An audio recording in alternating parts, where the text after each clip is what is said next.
பிரியமானவர்களே, இயேசுவின் நாமத்தில் உங்களை வாழ்த்துகிறேன்.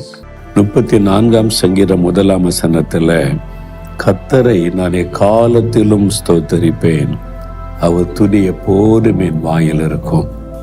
2 காரியம், ஒன்று ஜெபம், இன்னொன்று துதி. 24 மணி நேரம் ஜெபம் நடக்கிறது, துதி ஆராதனை நடக்கிறது. அதனால தேவ பிரசன்னம் உங்க வீடு அப்படி இருக்கணும். துதியின் வீடா இருக்கணும், ஸ்தோத்திரிக்கிற வீடா இருக்கணும், ஜெபிக்கிற வீடா இருக்கணும். அப்போ உங்க வீட்டுக்குள்ள எப்பவுமே தேவ பிரசன்னம் இருக்கும்.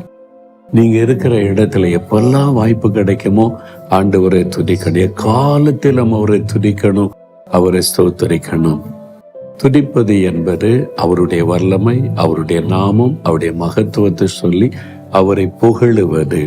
வல்லமையுள்ளவர், மாறாதவர், அற்புதமானவர், அதிசயங்களை செய்கிறவர், சமாதான பிரபு, வல்லமையுள்ள தேவன், இப்படி அவருடைய நாமம், அவருடைய மகத்துவத்தை சொல்லி அவரை புகழுவது, அவரை துதிப்பது.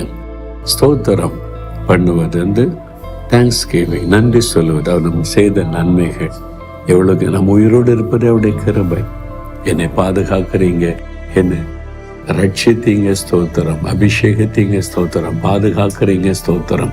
என் ஜெபத்திற்கு பதில் கொடுக்கிறீங்க, உங்களுக்கு நன்றி. அப்படி அவர் செய்த நன்மைகளுக்காக அவரை ஸ்தோத்திரம் பண்ணுவது.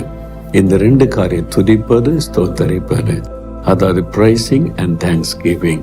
இந்த 2 இருந்ததுன்னா எப்பவும் அவருடைய பிரசன்னத்தை உணர்ந்துகிட்டே இருக்கலாம். அதுக்கு தான் இங்கே 24 மணி நேரமும் இப்படி ஒரு ஆராதனை மையத்தை ஏற்படுத்த கர்த்தர் கிருபை கொடுத்தார். அதனால இங்க வந்துட்டாலே உங்களால துதிக்காம இருக்க முடியாது. நீங்க தேவனுடைய கூடார் வரும்போது இங்க சில மணி நேரங்கள் ஆண்டவரை துதிச்சுட்டு போக வேண்டும். சரியா? உங்க வாழ்க்கையே துதியாக ஜெபமா மாறணும். எப்பொழுதும் துதித்தலும் ஜெபித்தலும் இருந்தா தேவனுடைய தொடர்பிலேயே நாம் இருந்து கொண்டே இருப்போம். அதனால கர்த்தரை துதிங்க, ஆண்டவருக்கு நன்றி சொல்லுங்க, கர்த்தரோடு இருங்க.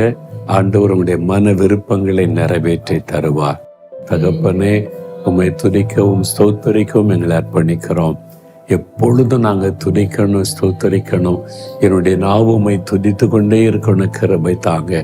இந்த மகன், இந்த மகள் எல்லா காலத்திலும் உம்மை துதித்து ஸ்தோத்தரித்து கொண்டே இருக்கணும். அந்த ஆவியை கொடுத்து ஆசீர்வதிங்க. அவள் எதிர்பார்க்கிற நன்மைகள் இன்னைக்கு வாய்க்க பண்ணுங்க. இயேசு கிறிஸ்துவின் நாமத்தில் ஜெபிக்கிறோம் பிதாவே. ஆமென், ஆமென்.